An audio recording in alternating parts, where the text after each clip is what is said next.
Hello, welcome back to my channel. I'm your host, Chris Davis. Hey, and today we're going to do a review of the third arc of Young Justice. So this third arc really had to do with Santana and her proteges. They were really the main focus of this arc. And during this arc, we get to see the interactions with Santana and her proteges. So we first see them training. So Santana's having them capture these weird magic creatures and undoing stuff, but mainly capturing weird creatures. And then she senses, then while they're doing their training and stuff, Santana senses some really strong magic energy. And so she goes to Madame Xandu. So she goes to Madame Xandu, and the way they go to her is they are going on these horses that usually go on merry-go-rounds, and they're flying through the air. Then they see a magic school bus. Well, it's they nearly hit a school bus. The school bus is, I think it's on the road, and they nearly hit it, but they dodge it. So they dodge the school bus, and they see Madame Xandu, and this Madame Xandu is the same Xandu that met Kent Nelson in season 1 of Young Justice. So if you've been watching the show for that long, you know who Madame Xandu is. And when we saw her, she was pretending to be a magician, but after meeting Kent Nelson, she actually became a real sorceress and stuff. So Madame Xandu tells Santana and her proteges, "Hey, there's something very powerful. Be careful." So they go into this museum, and they see a police officer is really messed up. He's dead and stuff. And basically the being responsible for this is a Chaos Lord named Childe, and she has made a new familiar made out of diamond. She calls it Flaw. The Chaos Lord Childe really messes up this police officer, and she leaves. And her power is so great, she makes Clarion go to the location where Santana's at. So Santana and Clarion are meeting the same location because they both sense the new Chaos Lord. And Clarion was acting so erratic, and when he left the meeting with the other members of the Light, Vandal Savage was very suspicious about what was making Clarion act that way.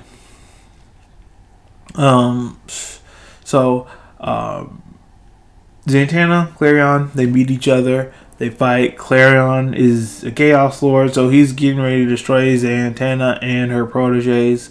But Clarion senses that energy again, and he leaves them to go follow it. And I think this is where Mary Bromfield, one of Santana's proteges, really shows signs that she has a darker side to her. I may be going too soon, but I think she takes some of her allies' powers. Well, no, I don't think she does it yet. She doesn't do it yet. It's later on.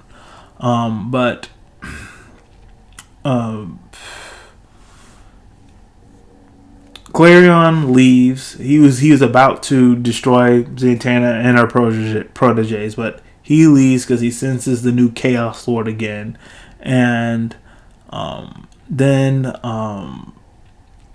the Phantom Stranger appears and warns her, "Hey, you have to help Clarion and take his side." And Santana's like, "I'm not going to help him. It's chaos versus chaos. Let them destroy themselves." And then he sends her to the battlefield. When he sends her to the battlefield, he sees that the new Chaos Lord Childe is dominating Clarion. But the really only reason she's winning is because she has all the Chaos Lords backing her. She wants to replace Clarion as a Chaos Lord because she believes that Clarion isn't a true Lord of Chaos anymore, that he's just doing Vandal Savage's will, which he, even though he may be evil, he still represents order to an extent. So she's basically saying, you're not a new Chaos Lord, I'm going to replace you. So they fight and stuff, but it's no good. She's completely dominating Clarion. While the Phantom Stranger has left Santana to witness how powerful the new Chaos Lord is, the Phantom Stranger is taking the proteges to meet Etrigan. And Jason Blood, he says that famous saying, "Gone, gone, the form of man, enter the demon, Etrigan." So they meet Etrigan, and Etrigan says that Mary Bromfield has another side to her. And the other side he's talking about is Mary Bromfield is Sergeant Marvel, also called Mary Marvel. So, Shazam, Billy Batson, well, she's the female version of that. But as we progress through the series, we learn that she doesn't become Sergeant Marvel anymore. Not necessarily because she grew out of it, but the power was too intoxicating for her, and she was being corrupted by it. So that's why she didn't want to use that power anymore. She's trying to use her power in a different way. So instead of saying Shazam, she's just using bits and pieces of the Shazam power. And I'll talk a little bit more about Mary Bromfield later on in this arc. But basically,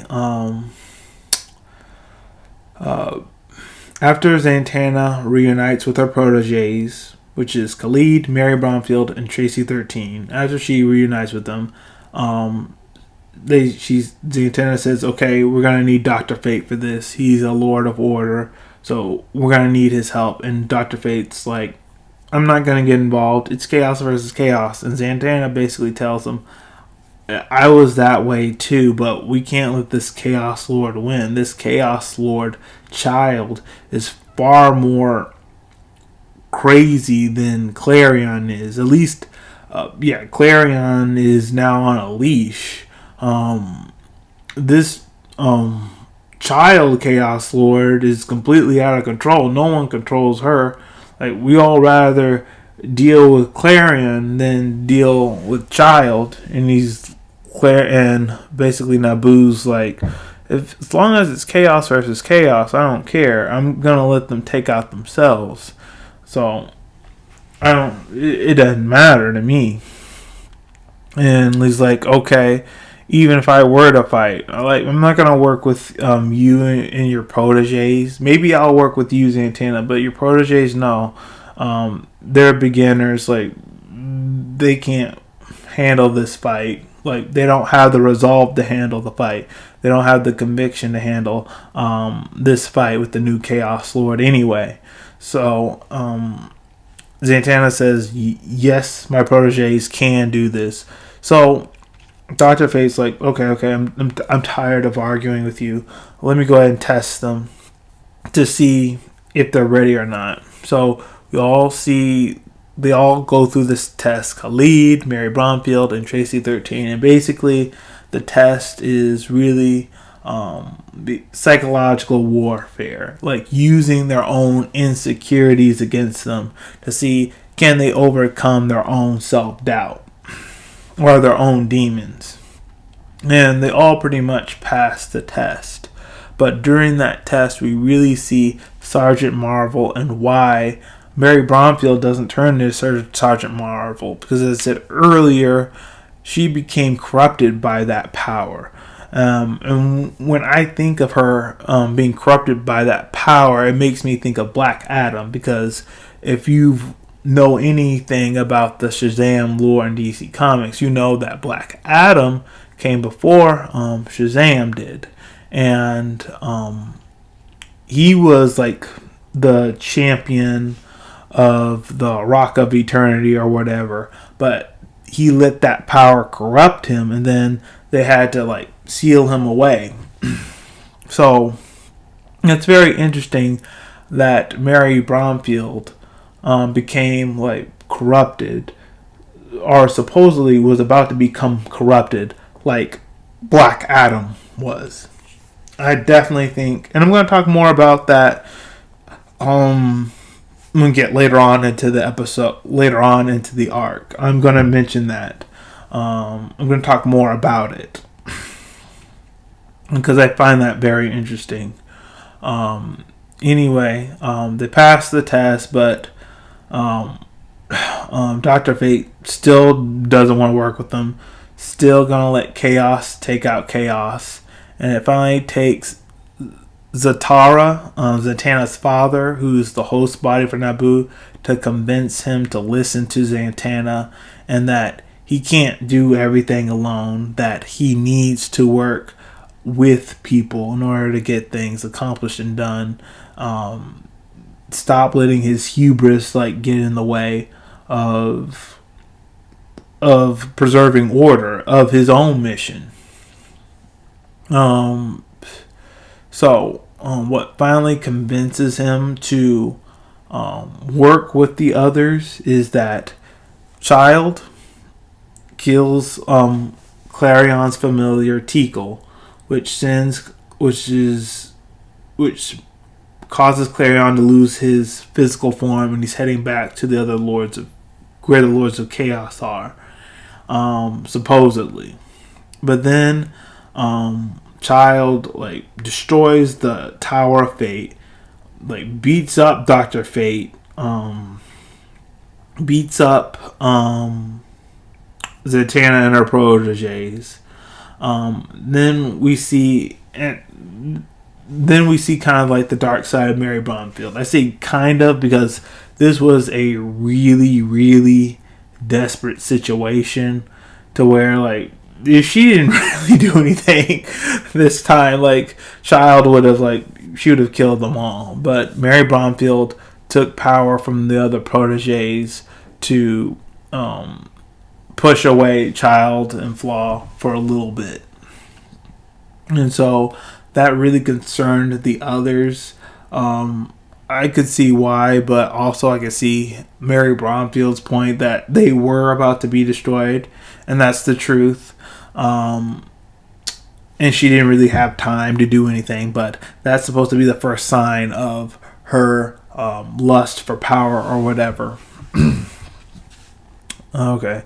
Then after that, we see Dr. Fate willing to work with Santana and her proteges. And then basically Phantom Stranger has brought the entire Justice League, brought in every last hero, even a villain, that are willing to help stop Childe, because Childe is making pillars of fire everywhere, across the world. She's even attacking Atlantis, which is underwater, which is insane. Dr. Fate has to find where Childe is. While he's looking for Childe, we see Clarion, and he comes up with a plan to find a new anchor to stay in the mortal plane, a bus. He hijacks a bus with a bunch of school children. It goes through time and space, just looking for, just to reunite with Santana and her protege so they can defeat Childe and Flaw. And we see the poor kids that he kidnapped and he made go through time and space, go through 10 years of time and space, just so Clarion can reunite with Zatanna and our proteges. And then Um, we see that probably like in the last like episode, they reunite with Clarion. Okay, and Clarion and Santana and Dr. Fate and the proteges are working together. Um, they're all fighting against Childe and Flaw. Mary Bromfield, she's struggling against Flaw, and so she starts absorbing power from everything around her. Animals are dying. She's even taking power from Santana and stuff, and you can tell like this is like the last straw. But Tracy 13 really saves everyone by finding the crack and flaw, and she uses her bad luck magic to make that crack spread, and the crack makes flaw go into a billion pieces, and then Childe is like defeated. Now, just to be clear, just to get this record straight, before Tracy did that spell to make the flaw shattered to 1,000 pieces, Vandal Savage did go with the Phantom Stranger to speak to the Lords of Order and Chaos. Vandal Savage persuaded the Lords of Order and Chaos that they should not back Childe because Childe is destroying the balance. Okay, it's not about order winning or chaos winning. It's about balance, and Childe herself is upsetting the entire balance between order and chaos. So all the other chaos lords stop backing Childe, which makes Childe significantly weaker, which helped Tracy 13 do her spell to where it cracks to like a billion pieces. I just have to say, the Chaos Lords like withdrawing their support from Childe, making Childe significantly weaker, happened before Tracy 13 did her bad luck spell to shatter the anchor and causing Childe to lose her form in the mortal plane. That happened first. So,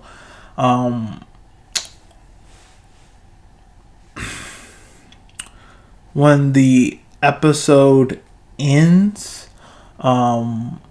we see how the Helmet of Fate is going to be rotated around. Santana persuades Naboo that if he lets her father go, Zatara, if he lets him go, she will wear the Helmet of Fate, and the other two proteges will wear the Helmet of Fate. Khalid and Tracy 13.